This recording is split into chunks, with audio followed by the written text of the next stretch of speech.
Hello and welcome to Meet Me at the Movies. I am Noel T. Manning II. Really appreciate you spending time with us. If you're doing that via the television, that's C19 TV, or if you're streaming the show, you can find that through C19 TV. And if you're listening to the radio version through WGWG or WGWG.org, we appreciate that as well. However you choose to spend time with us, we always just want to say thank you.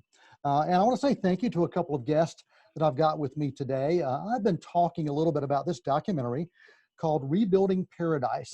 It is a film that has got some names attached to it, like National Geographic and Ron Howard. But it's a story of resilience. It's a story that looks at struggles. It looks at recovery. It looks at life turned upside down.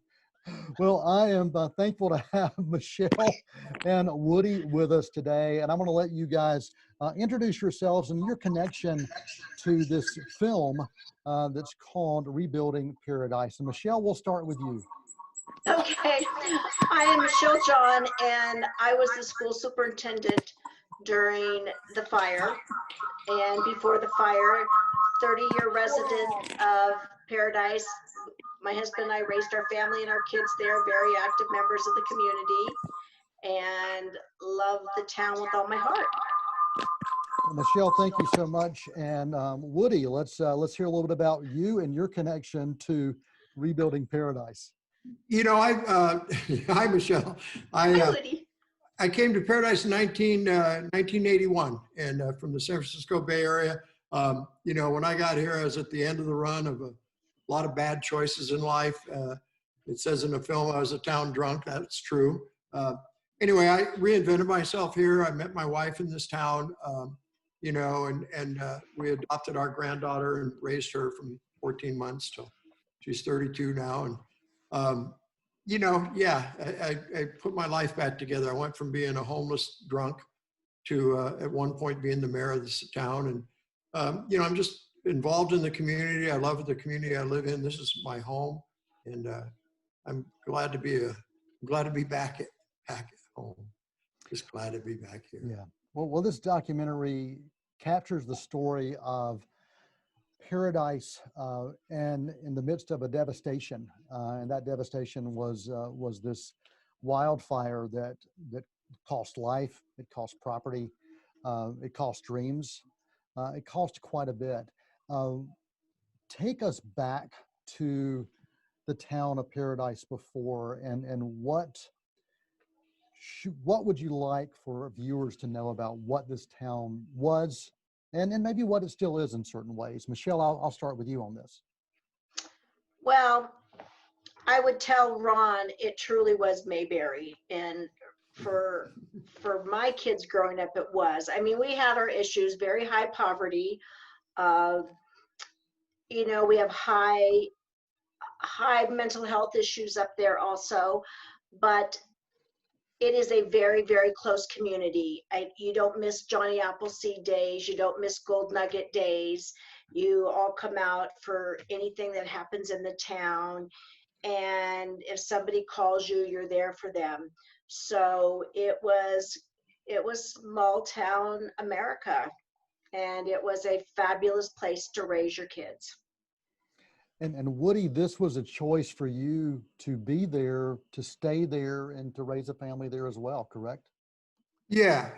Like Michelle said, it's you know, it's small town America. You know, where you know, it truly is the United States of America in this little community.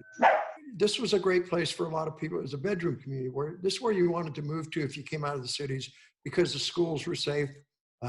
You know, there was good education here, and the community was safe. You know, a lot of folks own guns here. What it was like before was a lot of trees. You know, it was a lot of shade. Not everybody got to have a garden. You know, but now everybody gets to have a garden. We all have view lots. It's you know, it's a wonderful community to live in, and we're rebuilding it to be what it, you know, similar to what it was. If we can, there are people that have a vision of the new Paradise being something that it never was, and hopefully it never will be. Okay. You know, Lake Tahoe. We're not Carmel. We're a little mountain town with a lot of pioneers in it and good down-to-earth Americans, you know, and we're united and we care about one another. It's like Michelle said, if you needed help, you called your neighbor and you knew your neighbor's name, you know, and just, it's a wonderful place to live. And so I'm glad to be home. It's my home. It's where I'm, my forever home. Well, Michelle, I think you hit something on the, you hit this nail on the head when you talk about Mayberry. And I think anybody who has had a chance to watch the Andy Griffith Show and knows Ron Howard's connection to that will get an understanding of what Mayberry means when people talk about Mayberry. I'm from North Carolina, and so I truly understand that backdrop of the Mayberry community. And even the town that I live in is a small college town of just a few thousand people. And I understand that and I feel that. And you go to the local hardware store, people know you. You go to the grocery store, you see the same folks bagging your groceries and you get to know them by name. And I can only imagine if my town went through this kind of devastation and it happened so quickly. Take me back, if you will, Michelle, to that day in 2018. And what are your most vivid memories from the time that you first knew that this fire was a possibility of taking on the town? Tell me about those first initial thoughts. Well, I actually was at a national superintendent's conference in San Diego. So the night before, the assistant superintendent and the school board president and I were on a conference call, and we were talking about that PG&E was talking about turning off the electricity and should we call school? And I just said, well, they've never done it before. Why do we want to call school and ruin a school day? Let's not do that. And then the next morning at 6:30 when I get up, I believe I had a text from my assistant soup who said, fire in Polga, no worries. And I said, okay. So I tried to call him before 7 a.m. and could not get in touch with him. So I got in touch with my husband, who was in Orville at a planning commission meeting already. He had gone out to breakfast over there, and I said, Phil, I understand there's a fire, and does it have any chance of jumping the canyon?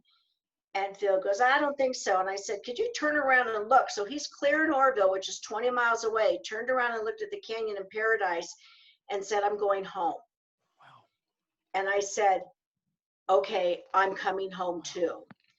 And so I immediately called our son who lives in San Diego and said, get me on the first plane. This is not okay. This is well before 8 o'clock in the morning.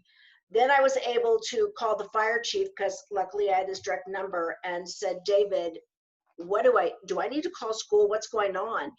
And he said, call it now. By that time, I could not even get a hold of anyone. All communication was down. And this was before 8 in the morning.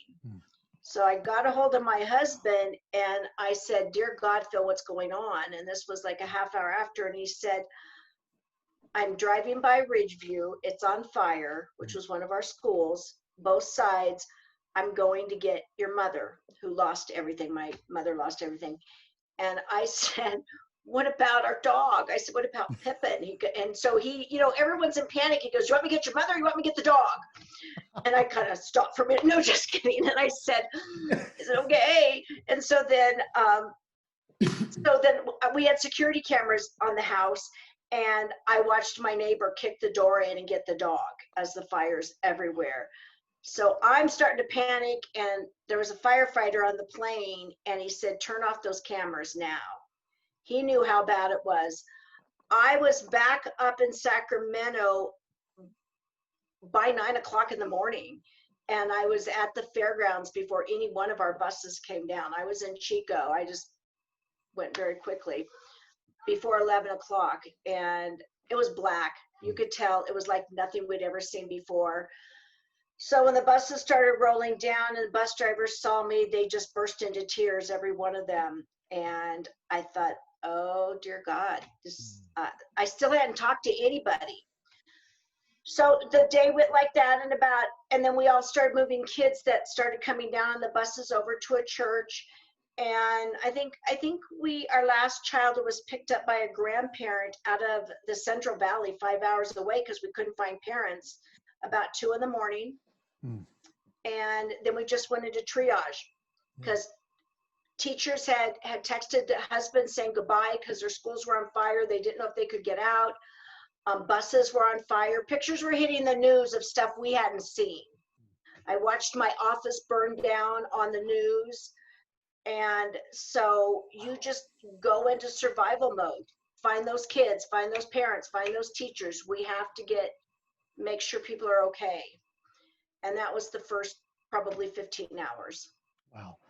There is nothing that can prepare you, no matter what kind of crisis training that you go through. And I've worked at a university in some form or fashion for over 20 years. And so you have plans, but those plans are only as good as what you plan for and how you plan for it. Every scenario is different. And there's some things you can never fully prepare for. You have to deal with when it happens. You know, I had forgotten this when you said that. One of my principals, the one from Ridgeview, one of the schools, was texting me, and I was getting a text. He said, okay, we're heading towards the church, one of the big churches in town. That's their evacuation site. Okay, it's on fire. We're heading towards another school. Okay, it's on fire. And this last text was, we're getting the hell off of this ridge. But he had they had done what they were supposed to do in their plan, and everything was on fire. So they were gone, and rightly so. I just said, get off, get the kids, get out of there. Right. And then I remember another new vice principal called me and said, texted me and said, they're telling me to put kids in cars. I don't know the parents. There's no seat belts, which of course is against everything you ever know. You don't know the people, no seat belts. What do I do? And I said, get them in cars. So we literally were throwing kids in cars, people we did not know, no seat belts, to get them out of there. Yeah. Yeah. Wow. Woody, walk me through your day and those memories that you have. Thank you, Michelle. Wow. Well, I work down in Durham, which is about 15 miles down in the valley. And I go to work, it's about 6 o'clock I leave, and I'm there at 7. When I got there at 7, I saw the plume of smoke, and I happened to have a scanner. And so I called my wife and I said, open the garage door, get the car out because the power is going to go out.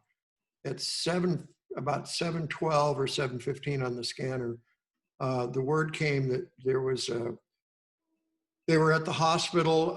CAL FIRE had lost communication with central office.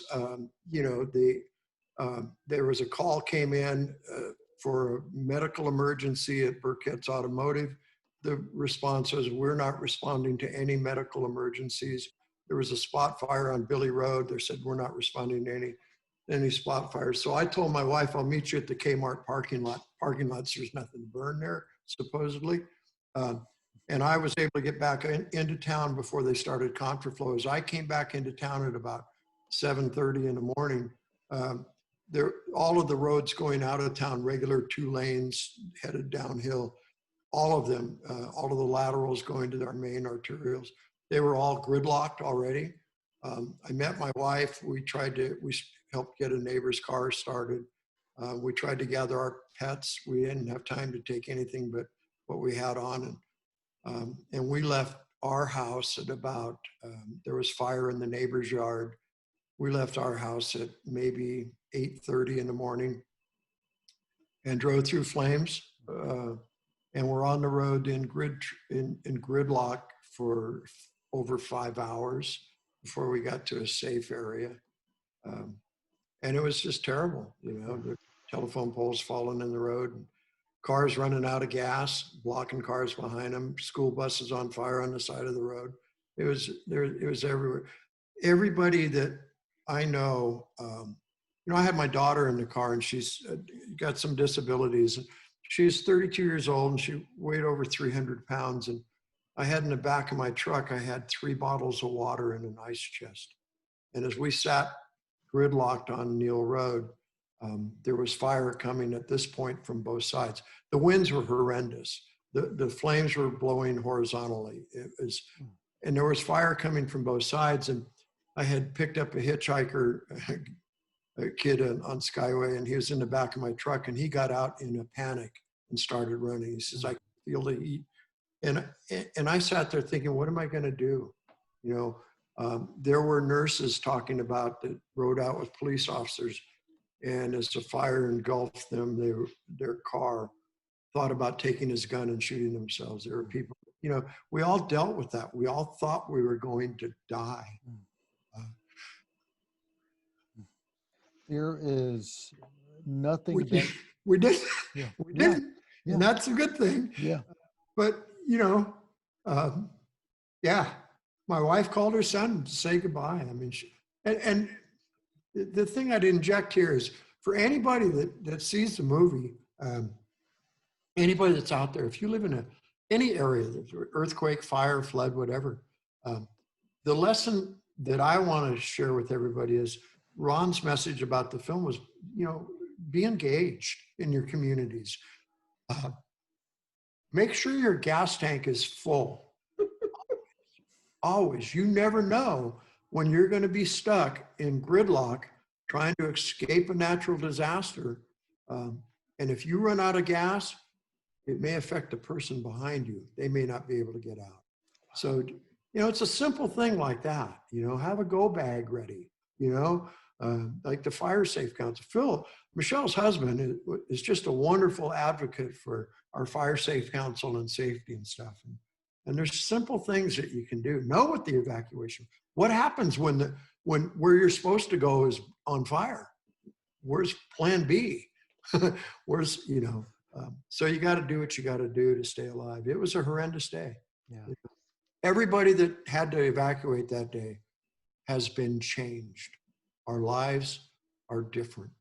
Well, everyone who survives any type of trauma, any type of disaster has a story to tell. And you just touched on that, is that everybody has some memory. And this documentary, through footage that was provided, through interviews that were provided, and through these sound bites, and you know, watching that unfold, the first 15 minutes or so of this documentary, Rebuilding Paradise, it just it caused me to ask myself the question, how would I respond? What would I do, and what could I do in a situation like this if that ever happened here? And Ron has always been just a masterful storyteller to me, through documentaries and through narrative films. And once again, he found a way, I think, to do that with Rebuilding Paradise. Revisiting something like this, and again, I want to just thank you both for taking the time, because I know it's not easy. I know you've had some time in between to be able to think about it and grieve, and there's still grieving, I know, that's going on. But I want to say thank you both for just taking the time to do this. When you were approached about being a part of the documentary, talk about that and what that was like for both of you. And Michelle, I'll go to you first with that. Well, as the superintendent, I was approached by everybody and anybody, of course, when you have all your schools burned down. And part of it is your gut. You kind of know who's sensationalizing, and you kind of know who really cares. And before Zan and Liz, the two producers who are Woody and I's lifelong friends now, came on, there was another producer who I trusted also. Her name was Tracy, and I trusted her too. And you just got the feeling that this was going to be some people who cared. And then when you get Ron Howard's name behind it, and you get National Geographic behind it, and they take the time to really become your friends and trust, and come over your house, or you meet them somewhere and you have dinner with them, so you eat together and you cry together and you laugh together and you tell jokes together. They are part of your family, and you trust them. And I didn't even realize they were there. I mean, I was mic'd up almost every single day for months. And except for the fact when sometimes I would have some potty words come out of my mouth because I was dealing with bureaucracy on a state or federal level, you know what? I cannot, it's hard with COVID with these guys now because we can't keep our hands off of each other when we see each other. We have to hug. I mean, that's how close we all are. We hug all the time. And so it really was, we knew it was going to be a class carrying kind of production. And it was. Yeah. And it actually surpassed any expectation I would ever have, too. I mean, Ron is a master. And so are Zan and Liz, and so is Link, who did all the photography. It's just, it's a pleasure's the wrong word to be part of it. It will touch my life forever to be part of something this fabulous, to show other people what we went through. Yeah, yeah. Woody, what about you? Well, you know, I just did it for the residuals. No. You're so full of it. That's a joke. What I did was when I met Liz and Zan, and I can't say enough for Zan Parker and Liz Mohine, I hope I said her name right, and Link, you know, these people are fantastic. We had a lot of film crews in town after the fire that were totally exploitive, you know, and these folks weren't. When I met Liz and Zan, I said, okay, I'd heard about, you know, Ron Howard's going to make a film about paradise. And I know who Ron Howard was because, you know, we have a similarity in looks. And I'm older than Ron. And so I told Liz and Zan, I said, well, look, you know, they came to see me because I manage the Performing Arts Center. They wanted to do some filming there or something. And I said, yeah, I said, well, here's the deal. I said, you know, I'm older than Ron, so I don't look like him. He looks like me. And I used to be the mayor of Paradise. And so if he's going to make a film about Paradise, I believe he should play me in the movie. That was my pitch. I guess it got their attention enough. The other thing I did was because of my experience from the 12 years I served on the town council, we were all pretty much in shock, angry, what have you. And we were kept out of our town for a month by our city government for various reasons. And a lot of people were really angry. And so I told the truth about, hey, this is what they're talking about in that back room. You know, here's my experience from being on that council. This is what these politicians, these elected officials are doing. And like Michelle had to deal with both state and federal people with the school district and all. And so I think that kind of opened the door a little bit too. But like Michelle said, these people were genuine. They cared, you know, it wasn't just a news story. It wasn't just a, you know, here, we got 3-minute bit, you know, and, you know, they got to know us, you know, they became part of our family. They still are, you know, we communicate regularly and often. That's what it is. Ron's been wonderful. I mean, you know, just a genuine person, and he really cares. And he knew our town because his mother-in-law, you know, lived here. So, you know, just a real deal, you know. It's been an honor, you know, like Michelle said. I mean, this has been a real life experience. It's been a total honor to be a part of it. You know, they filmed a lot of people, many people.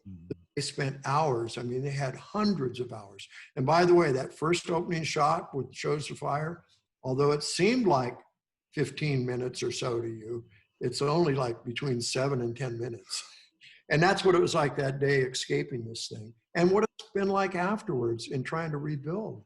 You know, it took me 394 days from the day of the fire to move back into my new home. Wow. I was lucky. There are people that are still not home. Yeah. And they're working on it. But 200 of us are, you know. Yeah. So I don't know. You know, it was a pleasure to know these guys. It's great. That was a joke when Ron came to my house before I even dug the footings when it was dirt.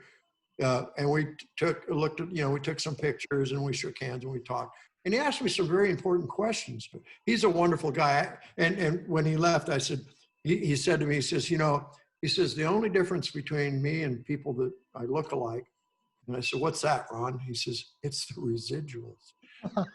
So that's why I always say that. I keep asking Nat Geo, hey, when are we going to be getting that residual check? In documentaries, that doesn't happen. But, you you know, the whole team, the Nat Geo people, the Imagine people, absolutely the film crew, you know, Johnny, the sound guy, just, these are dear friends. These are people that cared about us, and going forward, I truly care about and love. One of the things you keep coming back to is care, the word care.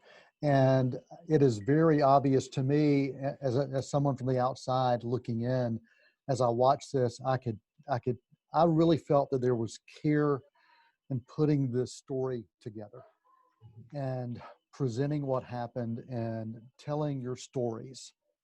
And there are multiple stories as we go back to. So it's nice to hear you say that you felt there was care and compassion in putting this together as well.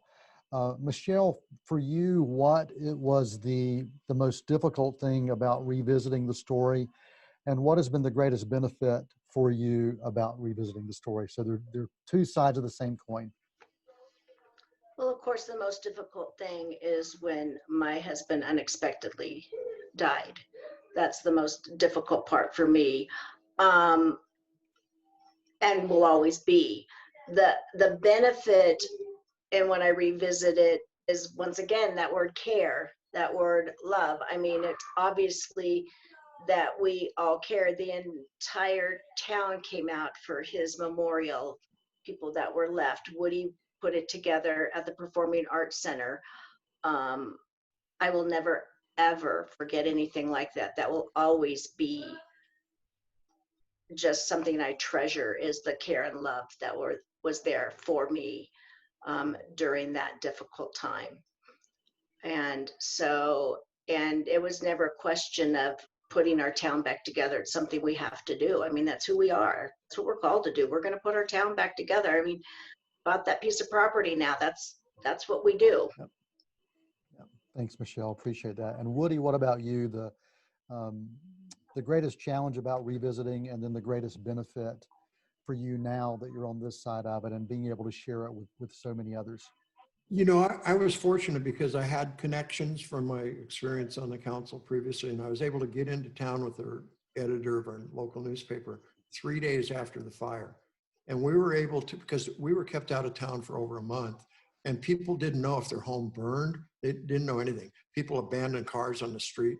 So we were able to videotape, live stream some stuff. You know, so that was, being able to do that and be helpful to a lot of people was important.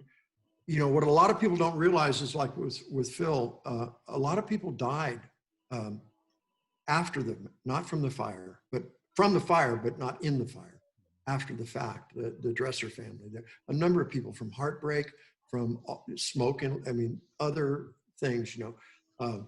So it was really, those were the hard parts of the fire. The good thing, though, was, like you had mentioned about small town Mayberry and stuff. You know, when we were allowed back in town, one of the buildings that didn't burn was our local Ace Hardware, and Thomas's Ace Hardware.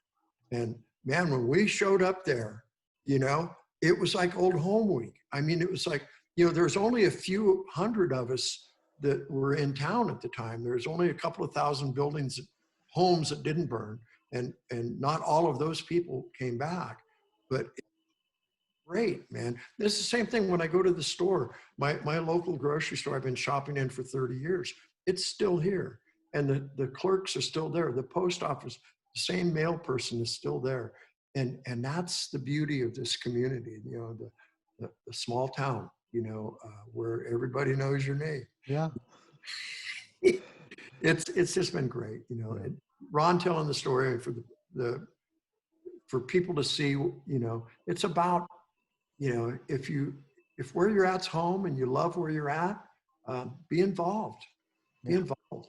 Do what you can to make it better. You know, our town, our public works department has 5 people in it, and our town is full of weeds and full of, you know, we got fire hazards everywhere, and we're also getting tickets if we don't clean them up.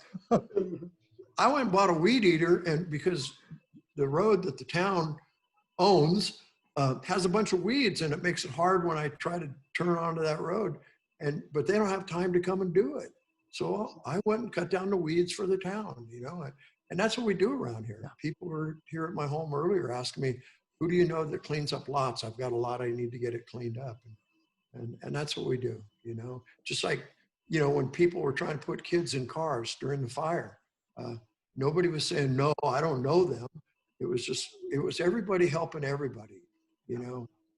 And now the fire's over, that's what we're doing now. Yeah. You know, and the town is doing the best they can. I mean, a lot of those people lost their homes and nobody had ever been through this. How do you deal with something you've never been through? You know, how do you pick up the pieces when it's over? Nobody, nobody was experienced at this kind of a thing. Maybe people in the Katrina area were, but nobody in Paradise, California knew how to be wiped out and start over. But we're learning, we're quick learners, and we're stubborn. So we're going to get it done.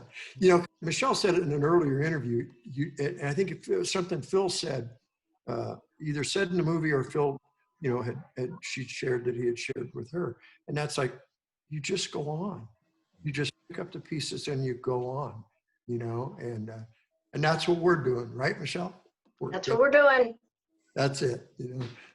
Well, the one thing you said when you asked the question, how do you pick up the pieces and how do you move on? Through both of you, to me, the answer is together.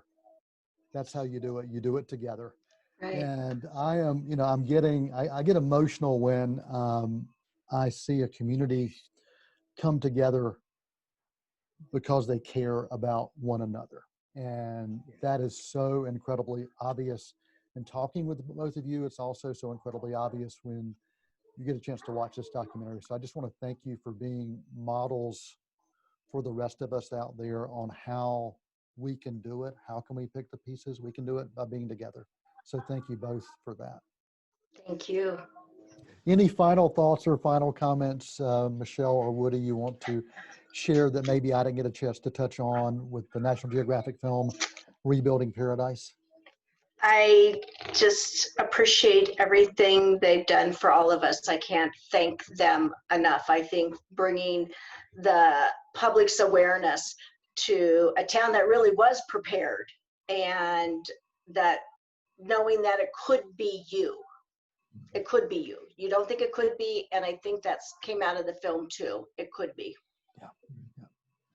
Woody, any final thoughts? Yeah, Michelle's right. I mean, we were prepared from the '08 fires. We had plans. We had a lot of stuff going for us. And yet you never know when something is going to be that completely overwhelming. You know, the final thought for, you know, at the end of the film, and there's a way you can go to, they talk about people want to help Paradise. There's a Paradise Rotary Foundation. If you want to help our community, anybody, you want to connect with that, because there's no admin fees. 100% of those donations go directly to people that are trying to rebuild and survive. What I learned, and what I keep telling everybody in any interview, make sure your gas tank is full. I was going to say that. Fill it up. Yes. You never know when you're going to have to sit there. I was going to say. And if you run out of gas, a person behind you could die.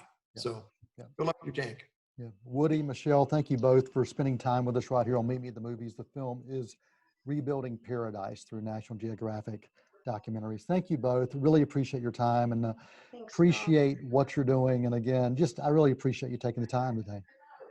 Thank you. It's Our been pleasure. nice. Thank you for having us. Yeah. And so thank you so much for spending time with us right here on Meet Me at the Movies. You can email us, and you can do that by going to info@c19.tv. And if you want to check out the audio version of this, that's through wg.org. And also you can stream any of the shows for C19 TV by going to c19.tv. Till next time, I'm Noel T. Manning II, and that is a wrap.